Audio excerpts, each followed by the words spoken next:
Hello বন্ধুরা, আমার একটি নতুন ভিডিওতে সবাইকে স্বাগত।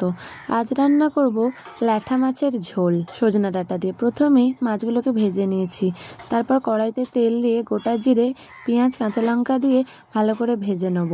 পেঁয়াজগুলো লাল হয়ে গেলে একটা পেস্ট বানিয়ে রেখেছি, সেটা একটু দিয়ে দেবো। আগের দিনে মাংস করেছিলাম, তারই একটু পেস্ট ছিল।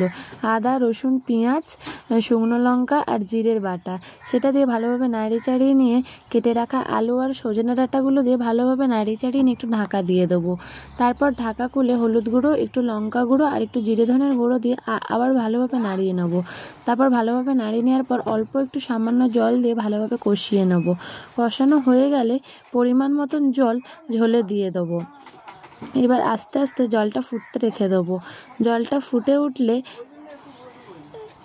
ভেজে রাখা মাছগুলো দিয়ে ভালোভাবে ফুটিয়ে নেব। আর আমি একটা এর আগের দিনে রোল এনেছিল, সেই রোলটাই কড়াইয়ের ওপরে বসিয়ে দিয়েছিলাম গরম করার জন্য।